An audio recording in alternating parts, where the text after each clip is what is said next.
I'm Aaron Baker from PhoneDog.com, and it's part 2 of the dogfight battle between the Moto X and the Apple iPhone 5. They're both designed by their respective companies. This is pretty through and through Google, and this is obviously through and through Apple. Which one is the ultimate device to get? Let's find out in part 2.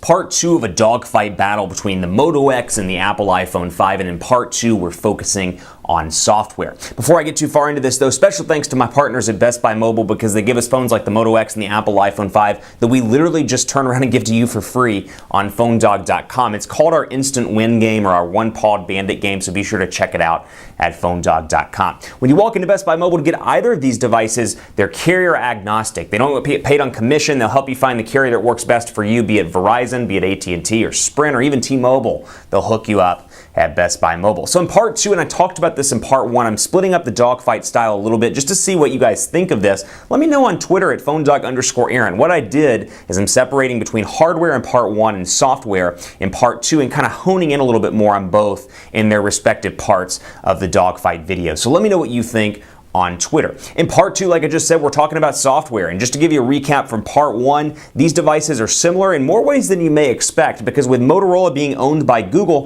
this device is one of the first devices that really has Google's hand in it in terms of design, in terms of the user interface, and the overall look and feel. And obviously with the Apple iPhone 5, is designed in-house by Apple. The software is Apple software, so unlike perhaps an HTC device which has Google software and HTC's build quality, this is very much Google on Google, Apple on Apple.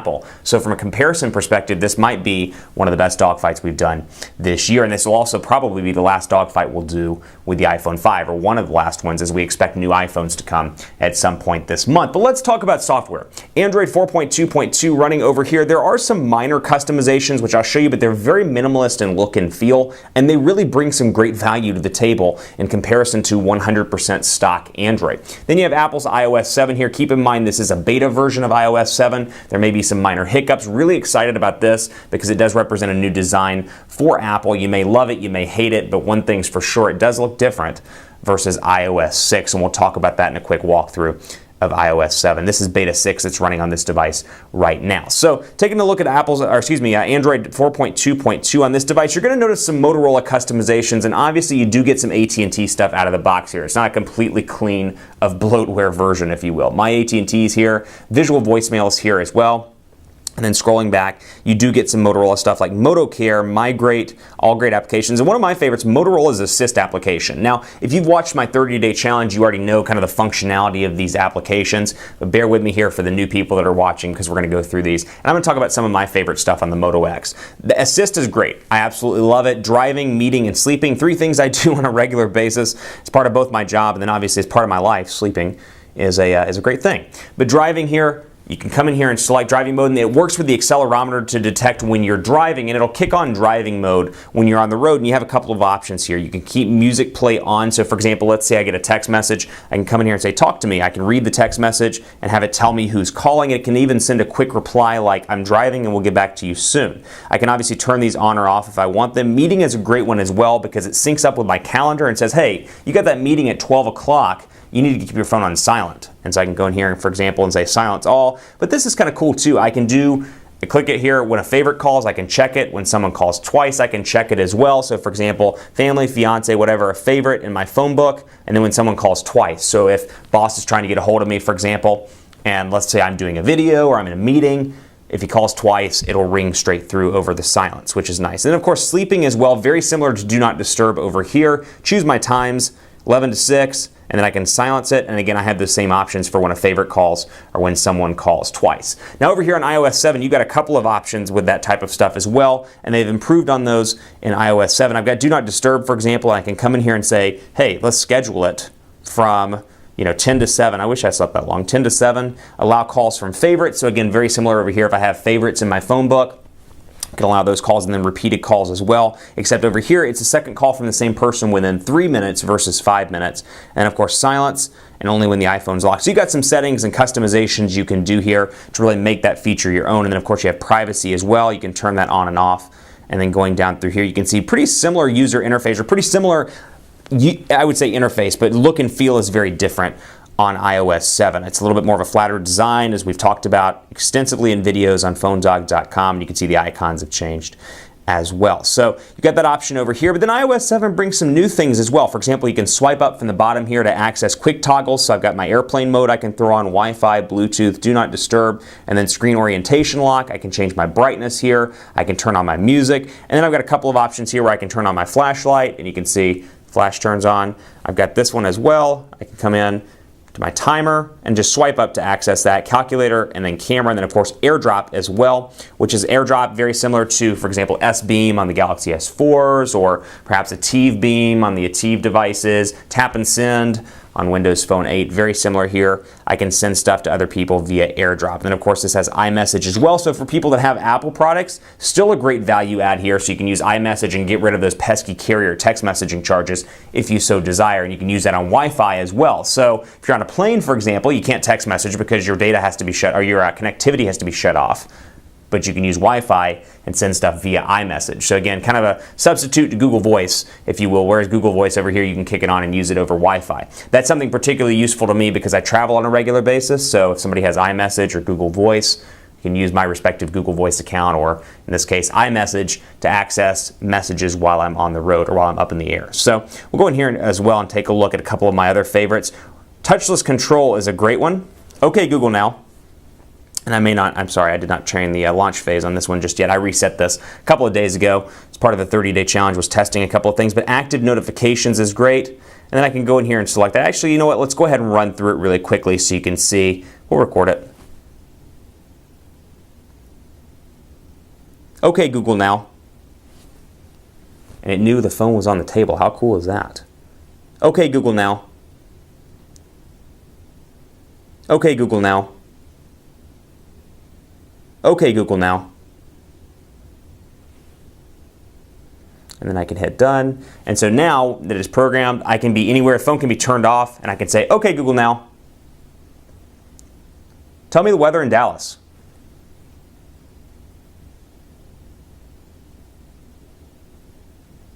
Tell me literally weather in Dallas. Okay, Google now. Tell me the weather in Dallas. 77 degrees with light rain in Dallas. So again, a very similar comparison to Siri on the Apple iPhone 5. Now, I personally don't use the voice stuff very often. I prefer to do it myself, but it is really nice when you're driving and you can say something like, okay, Google now. Okay, Google now. Text message 555-1234, message hello. And let's see if it works. And then I can just send the message, which is really, really cool. I still wouldn't send it because I don't look down at my device when I drive, but still much easier to do when you're in a meeting or when you're doing something, get your hands full at the grocery store versus reaching down and trying to text on the device itself. You've got Siri over here as well, and Siri's design is completely different over here. Hi, Siri. Yes. How are you today? I feel good. Excellent. I'm glad to hear that. Okay, Google. Let me try that again. Searching Google for a truck. Okay, Google Glass. That is a really hard phrase to say. Searching Google for glasses of Facebook. And clearly I was doing that incorrectly or saying stuff afterwards. But iOS 7, huge overhaul here in the notifications area as well. I've got Today, All, and Missed, and I can see all these different applications that are connecting via the notification area. And then of course the lock screen looks totally different here as well. We'll click on it so you can see. And then the Moto X has something called active notifications, which we'll take a look at here in just a second, but completely different. I can access notifications from here. I can access my shortcuts from the bottom up. I've got my camera application here, which I can go to really quickly, and then slide to unlock like normal, but my notifications will show up right here, and I can swipe individually to access those, or I can swipe to the side and go straight in to my home screen rather. Passbook's still here. All the Apple stuff you know is still here. But one of my personal favorites, the gyroscopic thing that it does here, which you'll see. And it's kind of hard to tell on this background. Let me see if I can get a better background for you. Wallpapers and brightness. Let's see. Let's go to the other. Actually, let's go to.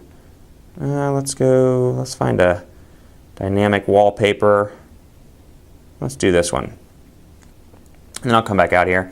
It's kind of hard to tell, but when I move it around, it moves the picture behind it and kind of the applications out of the way. So it really gives this kind of cool feel of, for example, if the application is blocking somebody's face, you move it to the side, you may be able to see part of their face. Now, active notifications, really cool over here. Keeps the battery consumption to a minimum. I can click the lock and either unlock directly, or if I have a message, I can swipe down to access that. So for example, if somebody sent me a Twitter message or an email, I could see it just by pressing right there. And of course, it detects the movement when I move the device and lets me do that. And it only activates the pixels on the display needed to tell me, for example, the time and then the lock or unlock area. So it still has a standard notification or a standard unlock screen, but that is a really nice feature on top of standard Android 4.2.2 lock screen. So going back in here, of course, typical Android 4.2.2 look and feel with device, personal. One of my other favorite features on the Moto X, and I want to talk about before we wrap this up, Motorola's notifications, also known as Motorola Connect. It's a widget you can install, or I should say an extension you can install through your Chrome browser. So for example, I have it over here on my work computer,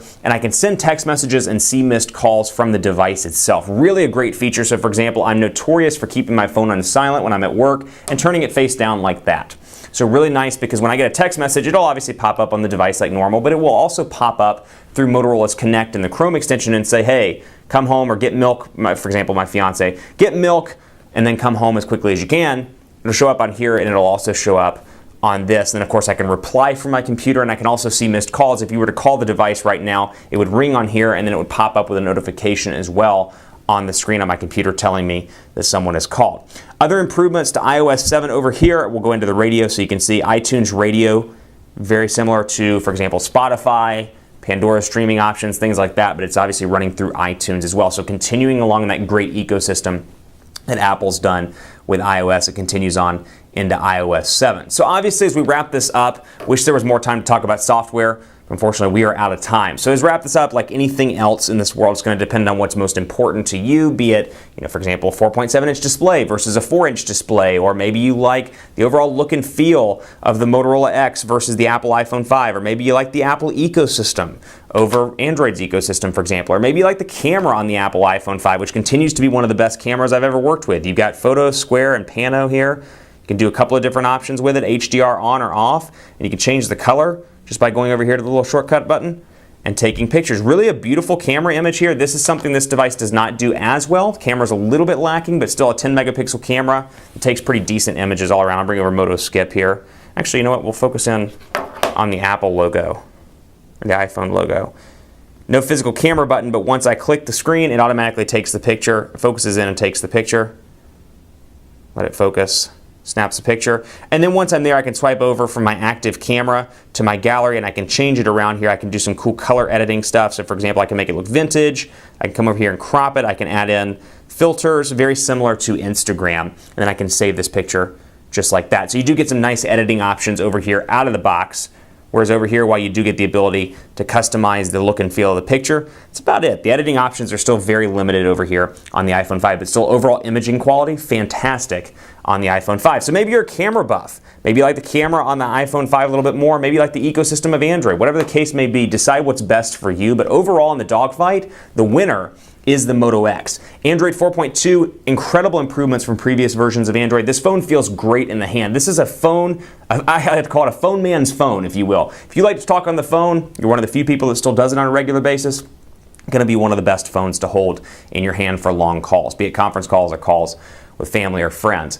Great feel in the hand, very ergonomic. Travel's still great on the device. Battery life relatively decent on this phone, and it continues to be a great device all around with improvements like Motorola's Connect, Motorola Assist, and more. iPhone 5 still a great device, still very popular, about to be replaced by what we believe to be the 5S and the 5C, so we'll find out. But in terms of comparison purposes, Moto X is the winner in this dogfight. Keep it locked on PhoneDog.com for more. I'm on Twitter at PhoneDog_Aaron, Facebook, Facebook.com/HiAaronBaker. Thanks for watching. I'll see you next time.